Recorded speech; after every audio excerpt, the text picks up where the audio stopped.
Mr. Austin, President-elect Biden made overturning President Trump's ban on open transgender military service a day one priority. Can you confirm your commitment? I support the president's plan plan to overturn the ban. Impose DEI and CRT and gender fluid standards into the military. You are breeding a less capable military.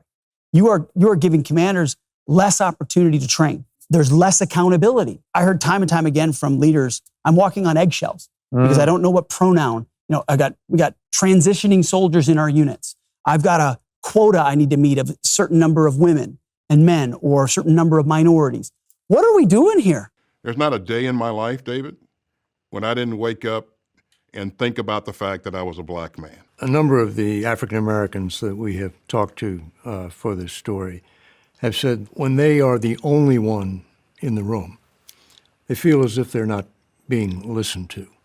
Did you have that experience?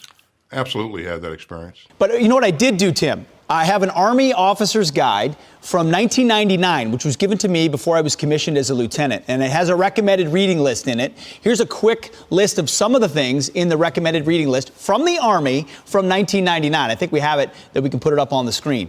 That's definitely not it. That is the anti-racist list and the sexual murder. There we go.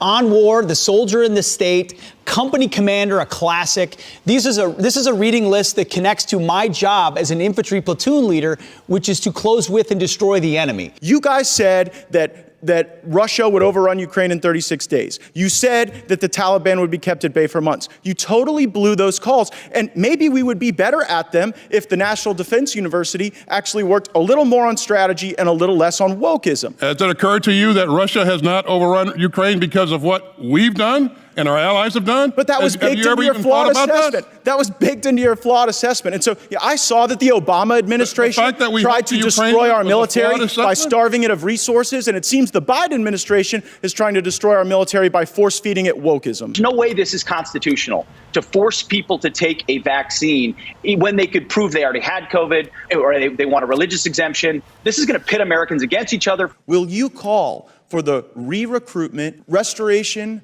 of full rank and back pay for the 8,600 service members who were vax mandated out of the military? No, I won't. Think of the exact opposite of what the woke left has been advancing, and that's what Donald Trump is about to do, because we're awake to the schemes, the utopian schemes, the globalist schemes of what they're trying to peddle. I told our allies that no matter what the outcome of our review, the United States will not undertake a hasty or disorderly withdrawal from Afghanistan that puts their forces or the alliance's reputation at risk. There have been successful tactical retreats in the past. This is a disaster. It started with getting rid of the Bagram Air Base, which was securable. You can use that to get people out in addition to what you have in Kabul. So it is really demoralizing to see. But what's more demoralizing is the utter failure of our Defense Department and intelligence agencies to understand the nature of the enemy. I appreciate that you think that was a big success, evacuation, but the blame for the disastrous withdrawal that everyone agrees was a disaster, who's to blame for that? I'll let the silence speak for itself.